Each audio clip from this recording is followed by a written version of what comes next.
ఈ అధికారులు రేపు పొద్దున ఫిక్స్ అయిపోతారు అవతల వాళ్ళకి. అంటే మనం ఒక సెక్షన్ ని జగన్కి ఇచ్చేస్తున్నాం ఫ్రీగా అనవసరంగా. కానీ ఆ మచ్చ ఇప్పుడు అప్పుడు ఆయన మీద పడింది, ఇప్పుడు బాబు గారి మీద పడింది. అప్పుడు ఏమవుతుంది, ఇప్పుడు బాబు గారి అధికారులు అని చెప్పేసి వీళ్ళందరినీ రేపు పొద్దున వాళ్ళు పక్కన పెడతారు. అదే ప్రయోజనం ఏంటి? ఇప్పుడు నేను అనేది ఏంటంటే, ఇప్పుడు ఇదే ఏబి వెంకటేశ్వరరావు గారు పోలీస్ కమిషనర్ గా చేసింది విజయవాడకి చంద్రబాబు గారు వెళ్ళిపోయాక, రాజశేఖర్ టైంలో అద్భుతంగా పనిచేసి పెట్టాడు ఆయన. అప్పుడు పెద్ద పెద్ద రౌడీలను అరెస్ట్ చేసి బొక్కలో దోశాడు. మరి ఆయన ఐపీఎస్, ఆయన్ని రివెంజ్ అయింది చండాలంగా. ఎన్నోసార్లు చెప్పాను నేను, ఏబి వెంకటేశ్వరరావుని తప్పు లెక్కేస్తున్నారు, ఆయన సిన్సియర్ ఆఫీసరు అన్నాడు.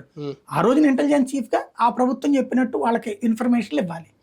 ఇప్పుడు ఈయన ఇవ్వలేదా ఆంజనేయులు గారు? వాళ్ళ మీద ఎందుకు కక్ష? ఇప్పుడు ఏబి వెంకటేశ్వరరావు తప్పు అన్న మనం ఆంజనేయుల్ని మరి ఎందుకు తప్పు పడుతున్నాం? ఏబి వెంకటేశ్వరరావు విషయంలో జగన్ చేసిన తప్పని ఆంజనేయుల విషయంలో మనం ఏం చేస్తున్నాం? ఎలా కరెక్ట్ అవుతుంది, జెన్యూన్ అవుతుంది?